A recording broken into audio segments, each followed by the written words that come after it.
Hello students, कैसे हैं सब। बेटा आज हम ह्यूमन रिसोर्स मैनेजमेंट का जो है वो नेक्स्ट टॉपिक है जो करने जा रहे हैं, that is recruitment. Very important topic बेटा।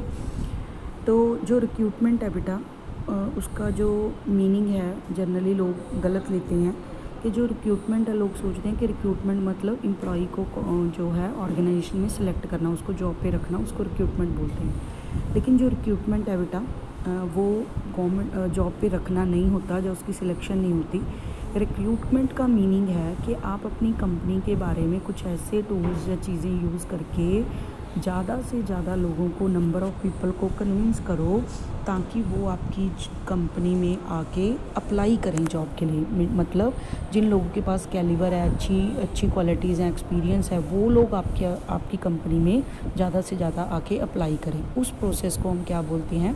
रिक्रूटमेंट। मतलब आप इतनी अच्छी एडवर्टाइजिंग दो, इतनी अच्छी फीचर्स अपनी कंपनी के बारे में बताओ कि ज़्यादा से ज़्यादा एक्सपीरियंस्ड और क्वालिफाइड बंदे आपकी जॉब के लिए अप्लाई करें। That is called recruitment. कहता है in today's competitive environment choice of the right employees far reaching implications for an organisation functioning के लिए बहुत ज़रूरी है आज के कॉम्पिटिटिव इन्वायरमेंट में कि राइट एम्प्लॉयज़ हैं जो आपकी ऑर्गेनाइजेशन में हों।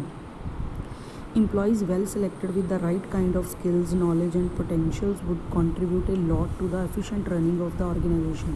तो अगर राइट टाइप ऑफ एम्प्लॉई होंगे, स्किल्स, नॉलेज, एक्सपीरियंस होगा उनके पास, तो एफिशिएंटली आप अपनी जो ऑर्गेनाइजेशन है उसको रन कर सकते हो। तो इसलिए रिक्रूटमेंट है जो इम्पॉर्टेंट है।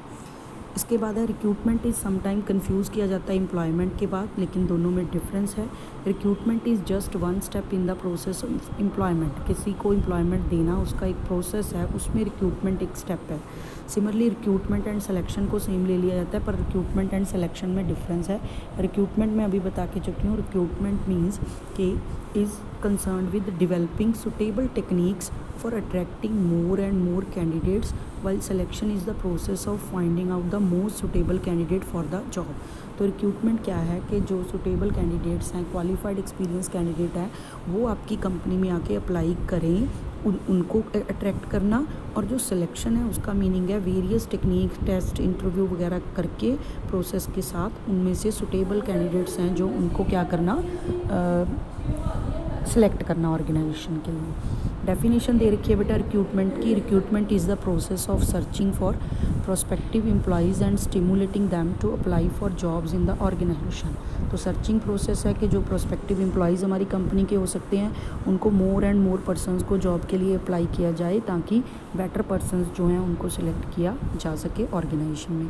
Recruitment is linkage activity bringing together those with jobs and those seeking jobs. तो रिक्रूटमेंट लिंकेज क्रिएट करती है किसमें? जो लोग जॉब की सर्च कर रहे हैं वो, और जिन लोगों के पास जॉब्स हैं, उन दोनों को इकट्ठा करती है, जोड़ती है।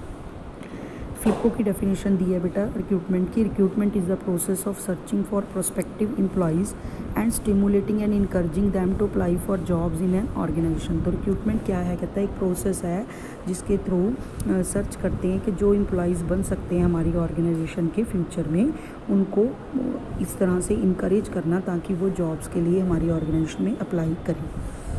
रिक्रूटमेंट नीड्स दे रखी हैं बेटा। 3 तरह की नीड होती हैं रिक्रूटमेंट की। एक है प्लान नीड्स, एक एंटिसिपेटेड नीड्स, एक है अनएक्सपेक्टेड नीड्स। तो प्लान नीड्स क्या होती हैं? अगर ऑर्गेनाइजेशन में आप कोई चेंज करने वाले हो, जैसे कि ऑर्गेनाइजेशन का साइज़ है इंक्रीज़ करने वाले हो, तो और एम्प्लॉयज़ की ज़रूरत पड़ सकती है। या कुछ बंदे हैं जो रिटायर होने वाले हैं, वो आपको पहले से पता है, तो उनकी जगह आप नए बंदे रखना चाहते हो, तो ये प्लान्ड है। दूसरा है एंटिसिपेटेड। एंटिसिपेटेड नीड्स क्या है कि जो नीड्स आपको इंटरनल एंड एक्सटर्नल इन्वायरमेंट को स्टडी करके पता चलती हैं कि इनकी इतनी की नीड फ्यूचर में हमें और बंदों की पड़ सकती है, ज़रूरत पड़ सकती है। अनएक्सपेक्टेड नीड्स हैं जो जिसको आप पहले से प्लान नहीं कर सकते, जो एंटिसिपेट नहीं कर सकते। फॉर एग्जांपल किसी ने रिज़ाइन दे दिया, बंदे की डेथ होगी, किसी की एक्सीडेंट हो गया, कोई बंदा हैंडीकैप्ड हो गया, इलनेस होगी उसके साथ, तो ये अनएक्सपेक्टेड हैं रिक्रूटमेंट नीड्स हैं जिनके लिए हमें एम्प्लॉयज़ की ज़रूरत पड़ सकती है। इसके बाद है आपके पास बेटा purpose and importance of recruitment. क्यों रिक्रूटमेंट करने की ज़रूरत है, क्या पर्पज़ है उसका?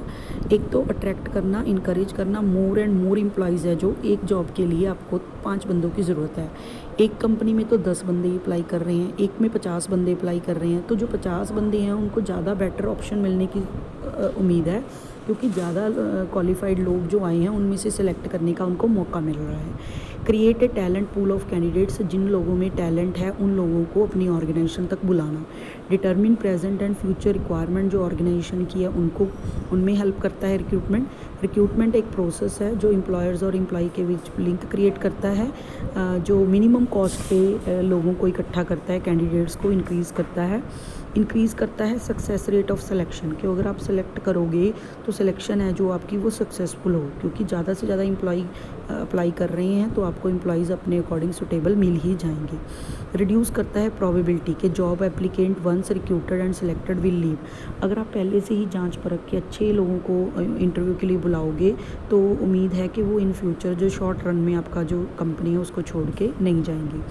ऑर्गेनाइजेशन की जो सोशल नीड्स हैं उनको, वर्कफोर्स की, उनको फुलफिल करता है। Being identifying and preparing potential job applicants, future में जो आपके जॉब एप्लीकेंट्स जो एम्प्लॉयज़ बन सकते हैं उनको मोटिवेट एंड इनकरेज करता है। इंक्रीज ऑर्गेनाइजेशनल इंडिविजुअल इफेक्टिवनेस, जो रिक्रूटमेंट टेक्निक्स हैं वो जो जॉब एप्लीकेंट्स हैं उनको ऑल सोर्सेज में आने में हेल्प करते हैं कि आप सेलेक्ट कर सकते हो, बहुत सारी ऑप्शंस आपके पास अवेलेबल हैं। तो ये था purpose and importance of recruitment. इसके बाद आपके पास है प्रोसेस कि होता कैसे है रिक्रूटमेंट। कहते हैं सबसे पहले जो रिक्रूटमेंट स्टार्ट होती है that is start was personnel department. जो पर्सोनल डिपार्टमेंट होता है, ह्यूमन रिसोर्स डिपार्टमेंट होता है ऑर्गेनाइजेशन में, उनको रिक्वेजिशंस आती हैं, डिमांड आती है वेरियस डिपार्टमेंट से कि हमें इतने इतने बंदों की ज़रूरत है। उसकी डिटेल, कितनी पोस्टें हमारे डिपार्टमेंट में खाली हैं, कितने नंबर ऑफ़ पर्सन उसमें रिक्रूटमेंट है, उनको क्या क्या ड्यूटीज़ परफॉर्म करनी है, उनकी क्या क्वालिफ़िकेशन होनी चाहिए, ठीक है। तो इनके बारे में सारा जो है उनके पास रिक्वायरमेंट है जो आती है पर्सोनल डिपार्टमेंट के पास। उसके बाद locating and developing the sources, required number of employees हमारे किन किन सोर्स से मिल सकते हैं उनके बारे में वो ढूंढते हैं, लोकेट करते हैं। Third, identifying the prospective employees with required characteristics, जो करेक्टरिस्टिक्स उन्होंने मांगी हैं, क्वालिफिकेशन मांगी है, उसके लिए आइडेंटिफाई करना कि कौन पर्सनस है जो हो सकते हैं जिनमें ये करेक्टरिस्टिक्स हों। Fourth, developing the techniques to attract the desired candidates, आपको पता चल गया कि कौन बंदे हैं जो जिनमें ये क्वालिटी हो सकती हैं, फिर उन लोगों को इस तरह से अट्रैक्ट करना ताकि वो बंदे आपकी कंपनी में क्या करें, अप्लाई करें आके, उसके लिए टेक्निक्स डेवलप करना। Next, employing of techniques to attract candidates, तो वेरियस टेक्निक्स, एडवर्टाइजमेंट की टेक्निक्स हैं, मोटिवेशन की टेक्निक्स हैं, वो अप्लाई करना ताकि ज़्यादा से ज़्यादा एम्प्लॉयज़ को जो हैं जो फ्यूचर में हमारे एम्प्लॉयज़ बन सकते हैं वो आपकी कंपनी में आके अप्लाई करें। गुड क्वालिटी ऑफ जो पर्सनस हैं वो आके अप्लाई करें जिनके पास अच्छी नॉलेज, स्किल्स एंड एक्सपीरियंस है। Next stage in the process is to क्या करना, कैंडिडेट्स जो हैं उनको पूछना कि वो अप्लाई करें जॉब के लिए, इंक्रीज़ करना ताकि सिलेक्शन रेट है वो इंक्रीज़ हो गई। तो इसके लिए स्टिमुलेट करना उनको ताकि वो ज़रूर आपकी कंपनी में अप्लाई करें। नेक्स्ट है evaluating the effectiveness of recruitment process, क्या करना, इवेल्युएट करना कि जो रिक्रूटमेंट प्रोसेस है वो इफ़ेक्टिव भी रहा जा नहीं रहा, उसके बारे में। इसके बाद बेटा आपको एक ये डायग्राम दे रखी है, तो उसमें क्या बता रहा है कि पर्सोनल प्लानिंग जो डिपार्टमेंट है उसके पास जॉब वैकेंसीज़ होती हैं, तो जॉब वैकेंसीज़ के वो क्या करता है, जॉब एनालिसिस करता है। जॉब एनालिसिस डिपार्टमेंट करता है कि किस तरह की बंदे चाहिए, तो उसमें वो रिक्रूटमेंट प्लानिंग, नंबर ऑफ़ कितने एम्प्लॉयज़ कितने चाहिए, टाइप्स ऑफ एम्प्लॉयज़ कितने चाहिए, उसके लिए क्या क्या स्ट्रेटजीज़ हम फॉलो करेंगे, वेयर, हाउ, कैसे स्ट्रेटजीज़ है फॉलो करनी है।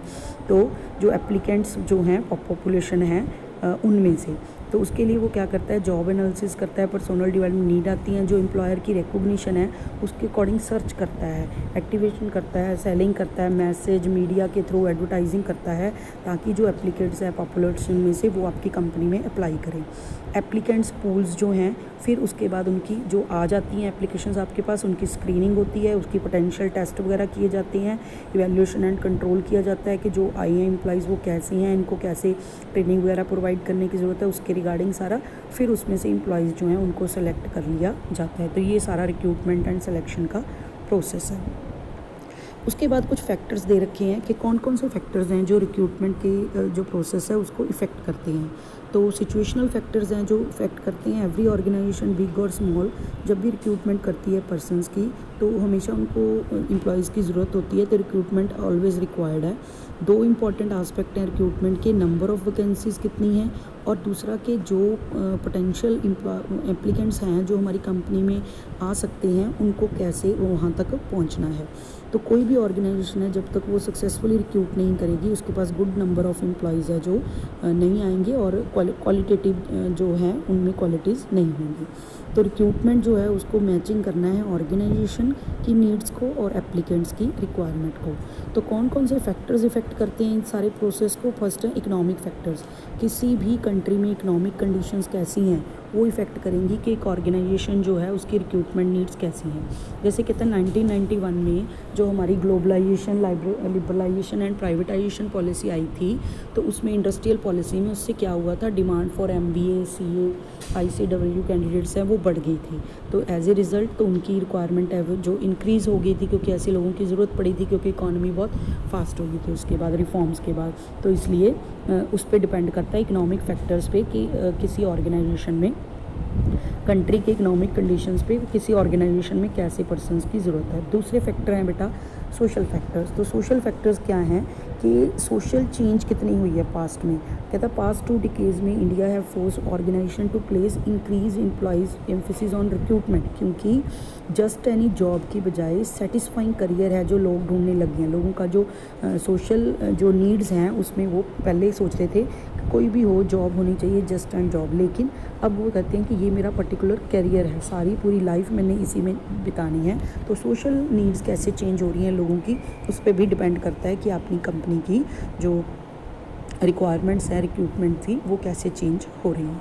थर्ड है technological factor, most important factor. जैसे जैसे ग्लोबलाइजेशन आई, लिबरलाइजेशन आई 1991 में, तो इलेक्ट्रॉनिक्स का, बैंकिंग का, टेलीकम्युनिकेशन का, ऑटोमोबाइल सेक्टर का, सॉफ्टवेयर, फार्मा इंडस्ट्री, तो इनमें स्कोप है जो बहुत ज़्यादा बढ़ गया, क्योंकि टेक्नोलॉजिकल चेंजेस है जो आई। तो कितनी कंट्री में टेक्नोलॉजिकल चेंजेस हो रही हैं उस पर भी डिपेंड करता है कि कितने नंबर ऑफ़ एम्प्लॉयज़ है, या रिक्रूटमेंट है कंपनी को करने की ज़रूरत है, या किस टाइप ऑफ एम्प्लॉयज़ उस कंपनी को चाहिए। तो टेक्नोलॉजिकल फैक्टर है जो वो बहुत मेन रोल प्ले करते हैं इस केस में। नेक्स्ट वन आपके पास है बेटा political factors, most important factor also, क्योंकि 1980s में कहता है एक कंसेप्ट आया that is equal employment opportunities. हर एक बंदे के लिए इक्वल एम्प्लॉयमेंट अपॉर्चुनिटीज़ होनी चाहिए।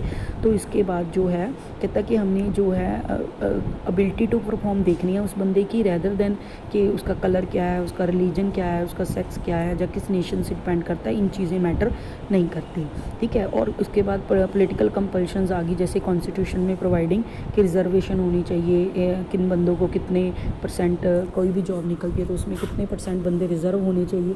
तो इस तरह के जो पॉलिटिकल फैक्टर्स हैं वो भी आपकी रिक्रूटमेंट की नीड्स को इफ़ेक्ट करते हैं। ये थे पॉलिटिकल फैक्टर्स। इसके बाद आपके पास हैं बेटा लीगल फैक्टर्स। तो लीगल फैक्टर्स क्या हैं कि जो लॉज आपकी कंट्री में चल रही हैं उन पे भी बहुत डिपेंड करता है कि आपकी रिक्रूटमेंट नीड्स कैसे चेंज हो रही हैं। कहता है कि जैसे कि लेबर लॉ से रिलेटेड है, नाइट शिफ्ट से रिलेटेड है, ठीक है, क्या लॉ पास किया गया है गवर्नमेंट की तरफ से, इन्वायरमेंट हैजर्ड से रिलेटेड क्या लॉ पास किया गया है, उन पर डिपेंड करती हैं। जैसे फैक्ट्रीज़ एक्ट 1948 है जिसमें 14 ईयर से बिलो के बंदे हैं जो काम नहीं कर सकते, उनके बारे में है। एप्रिसिएशन एक्ट है, अप्रेंटिसेस एक्ट है कि जो ट्रेनिंग वगैरह करते हैं उनमें उनके साथ कैसे आप काम लगा करा सकते हो, उनका क्या सिलेबस हो गया, उनकी क्या रिस्ट्रिक्टेड वर्क है जो वो करा सकते हैं उसके बारे में। द एम्प्लॉयमेंट एक्सचेंज एक्ट है जिसमें कि किसी भी कंपनी में जहाँ 25 या उससे ज़्यादा एम्प्लॉयज़ काम करते हैं तो उसको एम्प्लॉयमेंट एक्सचेंज के साथ रजिस्टर होना का, जितनी उनकी वैकेंसीज़ है उसके बारे में बताना, ठीक है। लेबर के साथ कॉन्ट्रैक्ट है उनके साथ रिलेटेड है, चाइल्ड लेबर एक्ट है। तो वेरियस लीगल जो लॉज हैं जो कंट्री के चल रहे हैं वो भी आपकी रिक्रूटमेंट प्रोसीजर में, प्रोसेस में और उसमें जो है आपका मेन रोल प्ले करते हैं। तो these are the various factors which affect the recruitment process. तो मिलते हैं बेटा नेक्स्ट वीडियो।